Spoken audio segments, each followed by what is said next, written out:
আজকে আমি বলি গুরু কৃপা অনুভবের কিছু স্মরণীয় অভিজ্ঞতা।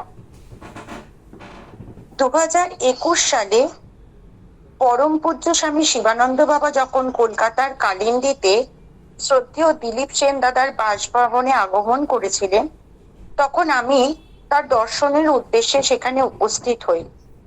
সেই সময় আমার মনে বাবার কাছ থেকে দীক্ষা গ্রহণের প্রবল আকাঙ্ক্ষা জাগে।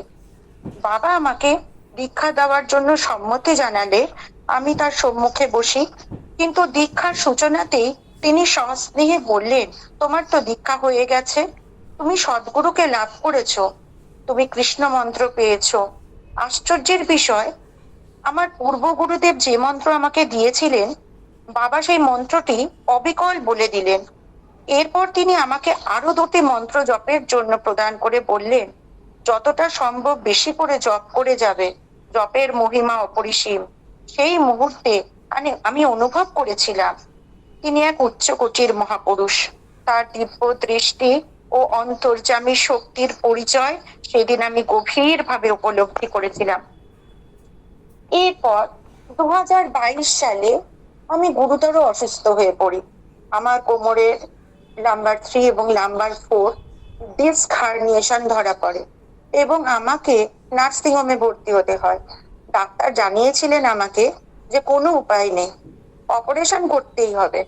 অপারেশনের কথা শুনে আমি অত্যন্ত ভীত হয়ে পড়ি, কিন্তু অন্তরের গভীর থেকে সর্বক্ষণ বাবাকে স্মরণ করতে থাকি এবং প্রার্থনা করি যেন অপারেশন ছাড়াই সুস্থ হয়ে উঠতে পারি। 4 দিন পর ডাক্তার বিস্মিত হয়ে জানালেন আমার অবস্থার এতটাই উন্নতি হয়েছে যে অপারেশনের আর প্রয়োজন নেই। সেই মুহূর্তে আনন্দ ও কৃতজ্ঞতায় আমার চোখ অশ্রু সজল হয়ে উঠেছিল। আমি দৃঢ়ভাবে অনুভব করেছিলাম যে বাবা আমার আন্তরিক প্রার্থনায় সাড়া দিয়েছেন। পরবর্তীতে বাবা আবার কলকাতায় এলে আমি সমস্ত চিকিৎসার নথিপত্র, এক্সরে প্লেট নিয়ে বাবার কাছে যাই। সবকিছু দেখে তিনি শান্ত কণ্ঠে বললেন, তোমার কোনোদিনই অপারেশন করতে হবে না, নিয়মিত যোগাভ্যাস করো, তাহলেই সারা জীবন সুস্থ থাকবে। তার এই আশীর্বাদ বাণী আজও আমার জীবনের এক অমূল্য সম্পদ। এরপর 2023 সালে বাবার জন্মদিন উপলক্ষে বেনারস যাওয়ার সময় আরো একটি আশ্চর্য অভিজ্ঞতার সাক্ষী হই। দুর্ভাগ্যবশত আমি নির্ধারিত ট্রেনটি মিস করে ফেলি।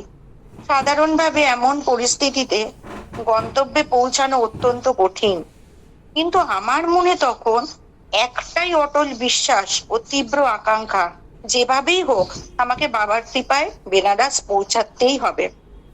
আশ্চর্যজনকভাবে সেই রাতে আরেকটি ট্রেনের ব্যবস্থা হয়ে গেল। শুধু তাই নয়, কোনো পূর্ব প্রস্তুতি ছাড়াই আমি নিরাপদে সেই ট্রেনে যাত্রা করি। এমনকি আমার মিস করে যাওয়া ট্রেনটি বেনারসে পৌঁছানোর আগেই আমার ট্রেনটি পৌঁছে যায় এবং আমি নির্বিঘ্নে বেনারসে পৌঁছাতে সক্ষম হই। এই ঘটনার পর আমার অন্তরে আরো দৃঢ়ভাবে প্রতিষ্ঠিত হয় যে গুরুর কৃপা মানুষের সীমাবদ্ধ হিসাব নিকাশের ঊর্ধ্বে। তাই বলি ওম গুরুতব কৃপা হি কেবলম। তার আশীর্বাদ থাকলে অসম্ভব সম্ভব হয়ে ওঠে। জীবনের নানা মুহূর্তে আমি বারবার তারই অহেতুকী কৃপা, করুণা ও স্নেহের স্পর্শ অনুভব করেছি, আর এই অনুভূতি আমার বিশ্বাসকে প্রতিনিয়ত আরো দৃঢ় করেছে। এবার বলি মহাকুম্ভ যাত্রায় গুরু কৃপা ও অন্তিম সাক্ষাতের স্মৃতি। 2024 সালের 12ই জানুয়ারি আমি মহাকুম্ভের উদ্দেশ্যে রওনা দিই এবং 14ই জানুয়ারি শাহী স্নান উপলক্ষে আগের দিন অর্থাৎ 13ই জানুয়ারি থেকে সমস্ত যানবাহন বন্ধ করে দেওয়া হয়েছিল। ফলে 13ই জানুয়ারি ট্রেন থেকে নেমে আমাদের প্রায় 20-22 কিলোমিটার পথ হেঁটে গন্তব্যে পৌঁছানোর ছিল। আমার শারীরিক অসুস্থতার কারণে দীর্ঘ পথ হাঁটা অত্যন্ত কষ্টকর ছিল, তার উপর ছিল ভারী লাগেজ। প্রথমে সাহস করে হাঁটা শুরু করলেও প্রায় 7-8 কিলোমিটার অতিক্রম করার পরে আমার পায়ের যন্ত্রণা অসহ্য হয়ে ওঠে। মনে হচ্ছিল আর এক পাও এগোনোর শক্তি আমার নেই। আমি প্রায় ভেঙে পড়েছিলাম, চোখে জল এসে গেছিল। সেই অসহায় মুহূর্তে অন্তরের সমস্ত আরতি দিয়ে বাবাকে স্মরণ করতে লাগলাম। বাবা, আমি আর পারছি না, তোমার কাছে পৌঁছানোর শক্তি আমার নেই। তুমি নিজেই আমাকে পথ দেখাও, তোমার কৃপার হাত বাড়িয়ে দাও। অদ্ভুত ভাবে প্রার্থনা শেষ হবার আগেই যেন বাবার করুণা নানা মানুষের মাধ্যমে প্রকাশ পেতে শুরু করলো। একজন অচেনা মানুষ এসে বললেন, আপনাকে আমি কিছুটা পথ এগিয়ে দিই। তিনি আমার লাগেজ সহ আমাকে গাড়িতে তুলে অনেকটা পথ পৌঁছে দিলেন। তাকে অর্থ দিতে চাইলে তিনি বিনয়ের সঙ্গে প্রত্যাখ্যান করলেন।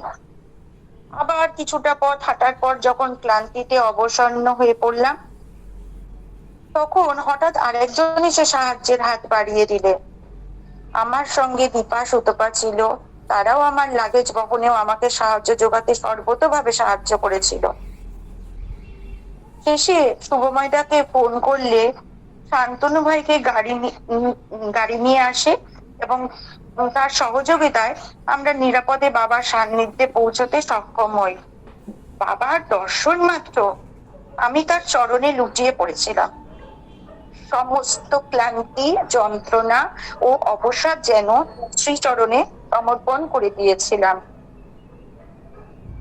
বাবা আমাকে সস্নেহে বললেন, তোমার প্রারব্ধ কর্মের কিছুটা ক্ষয় হয়ে গেল, এই কষ্ট বৃথা যায়নি, এখন যাও, সেবা নিয়ে নাও। তার এই অমৃতবাণী আমার হৃদয় আজও অনুরণিত হয়।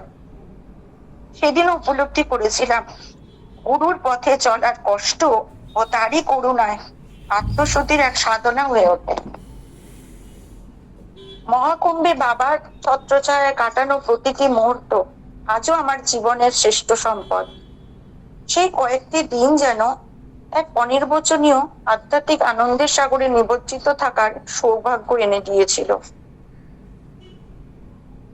মহাকুম্ভে বাবার সান্নিধ্যে থাকাকালীন একদিন বাবার শ্রীচরণে বিনম্রভাবে আমার মনের একটি সংশয় নিবেদন করেছিলাম। বহুদিন ধরে অন্তরে একটা প্রশ্ন ঘুরপাক খাচ্ছিল। প্রশ্নটি ছিল, আমি যে জপ করে চলেছি তা কি সঠিকভাবে করতে পারছি বাবা?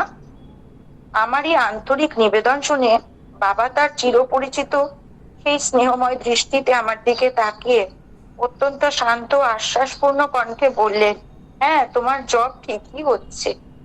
বাবার এই আশ্বাসবাণী যেন আমার মনের সমস্ত সংশয়, দ্বিধা, দ্বন্দ্ব, অস্থিরতাকে দূর করে দিল।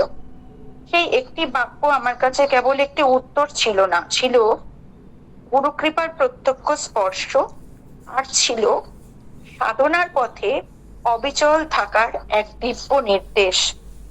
আজও যখন সেই মুহূর্তের কথা স্মরণ করি, তখন কৃতজ্ঞতায় আমার মাথা নত হয়ে আসে এবং আমাকে অটল বিশ্বাসে এগিয়ে চলার শক্তি যোগায়। ফেরার সময় আমাদের একটি ট্রেনের টিকিট নিশ্চিত ছিল না। প্রচন্ড ভিড়ের কারণে কোনোভাবেই নিশ্চিত আসন পাওয়ার সম্ভাবনাও ছিল না। কিন্তু বাবার অশেষ কৃপায় সমস্ত সমস্যার সমাধান হয়ে গেল এবং আমরা নির্বিঘ্নে সুস্থভাবে বাড়ি ফিরে আসতে সক্ষম হলাম। সেদিনটা ছিল 2024 সালের 16ই জানুয়ারি। মহাকুম্ভ থেকে বিদায়ের মুহূর্তে কি এক অজানা আবেগে আমি বাবাকে বলে ফেলেছিলাম, বাবা, আই লাভ ইউ। আমার আমার মুখ থেকে বেরিয়ে এসেছিল কেন যে কথাটা, এই কথাটা আমার মুখ থেকে বেরিয়ে এসেছিল আমি জানি না। যেন হৃদয়ের গভীরতম অনুভূতি আপনা আপনি শব্দ হয়ে প্রকাশ পেয়েছিল। আমার কথা শুনে বাবা স্নেহ ভরা সেই শিশু সুলভ এক মধুর হাসি হেসেছিলেন। আমি তখনও জানতাম না সেটি হবে বাবার সঙ্গে আমার শেষ দর্শন, শেষ বাক্যালাপ। আজ সেই স্মৃতি আমার হৃদয় একদিকে যেমন অমূল্য আশীর্বাদ, তেমনি অন্যদিকে চিরস্মরণীয় এক বেদনা হয়ে বিরাজ করছে। আজও হৃদয়ের গভীরে এক অব্যক্ত বেদনা নীরবে বহন করে চলেছে। সেই বেদনা ভাষা দিয়ে প্রকাশ করা সত্যিই কঠিন। বারবার মনে হয় আরো যদি কিছুদিন গুরুর সান্নিধ্য পেতাম, তার অমৃতবাণী শ্রবণ করার, তার সঙ্গে আরো কিছু পথ চলার যদি সৌভাগ্য হতো, মনে হয় যেন অমূল্য এক রত্ন লাভ করেও হারিয়ে ফেললাম খুব তাড়াতাড়ি। কিন্তু বিধির বিধান ভিন্ন কিছু যে হবার জন্যই আজ বুঝি জীবনের যা কিছু প্রাপ্তি সবই পূর্ব নির্ধারিত। গুরুর কাছ থেকে এ জন্মে যতটুকু পাওয়ার ছিল, তার অসীম করুণায় আমি ঠিক ততটুকুই পেয়েছি। তাই আক্ষেপ করা বন্ধ করে মনকে বুঝিয়েছি, গুরুর নির্দেশিত পথে চলা, গুরু বাক্য স্মরণ মনন করা, মন্ত্র জপের দ্বারাই হবে গুরুর সেবা। কারণ গুরু যে একটা শক্তি, একটা আধার। তিনি জীবনের পথপ্রদর্শক, অজ্ঞানতার অন্ধকারের জ্ঞান প্রদীপ, ভবসাগর পার হওয়ার একমাত্র আশ্রয়। তার করুণা দৃষ্টি একবার যার জীবনে বর্ষিত হয়, তার জীবনে সুপরিবর্তন অবশ্যম্ভাবী। গুরুর কৃপায় শিষ্যের অন্তরকে শুদ্ধ করে, জপকে প্রাণময় করে, সাধনাকে অর্থবহ করে এবং ঈশ্বর লাভের পথে অগ্রসর হওয়ার শক্তি প্রদান করে। প্রায় মনের মধ্যে একটা গানের পংক্তি অনুরণিত হতো, তোমায় যদি দূরে দূরে থাকি গো, সত্যি তো তুমি আজ দৃষ্টির আড়ালে চলে গেছো, কিন্তু হৃদয়ের আড়ালে কোনোদিনও যাওনি। তোমার উপস্থিতি আজও অনুভব করি প্রতিটি জপে, প্রতিটি প্রার্থনায়, প্রতিটি অশ্রুবিন্দুতে। পরম পূজ্য গুরুদেব স্বামী সীমানন্দ বাবার দিব্য লীলার ভক্তের হৃদয়ে ভক্তি, শ্রদ্ধা ও আত্মসমর্পণের আলো জাগিয়ে তোলে। এই লীলা কথা শ্রবণ ও মননে ধারণ করলে অন্তর পবিত্র হয় এবং গুরু কৃপায় জীবনের পথ আরো আলোকিত হয়ে ওঠে। এই অটল বিশ্বাসই আজ আমার জীবনের অবলম্বন, সাধনার প্রেরণা এবং বেঁচে থাকার শক্তি। আজ এই পর্যন্ত।